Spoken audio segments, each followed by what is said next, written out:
morning. My name is Simeon Fuller. I'm 17 years old. I go to Twinsboro High School. And my topic is to revitalize, rejuvenate, and recommit.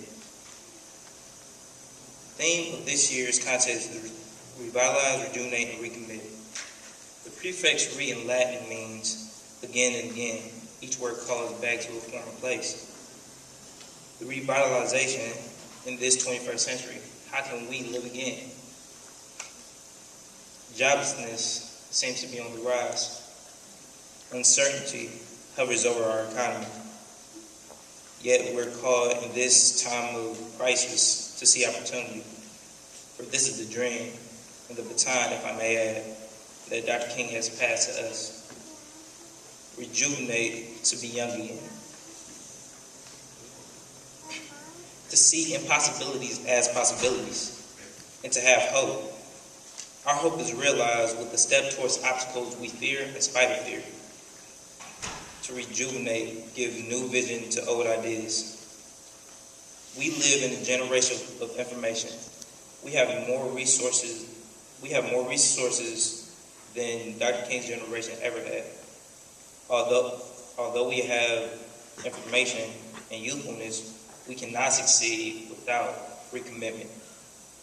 We must recommit to good values. Our generation must recommit to high standard and excellence and low tolerance for mediocrity. We must recommit to our elders that walk before us, and when they don't understand us, we must hold their hand and walk with them. We must recommit to our families and be examples everywhere.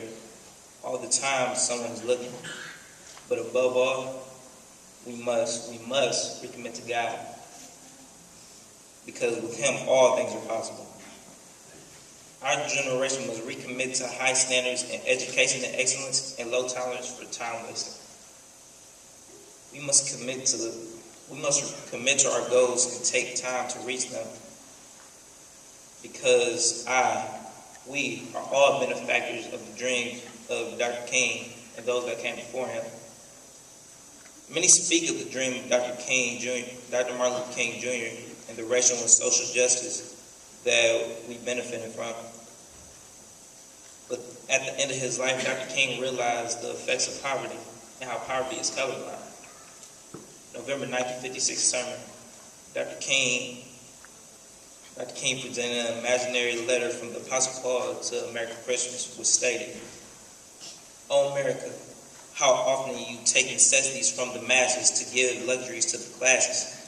God never intended for one group to live in superfluous wealth while the others live in debt and poverty." This began the Poor People's Campaign in the fight against poverty. Dr. King was assassinated weeks before the Poor People Campaign gathered in Washington, D.C. But without the dream of Dr. King, people cannot live well. Many small businesses cannot be realized. And in this 21st century, if we remember the dream of Dr. King, continue the course of excellence, and keep our eyes on God and reconnect to Him, we can revitalize, rejuvenate, and recommit in this 21st century.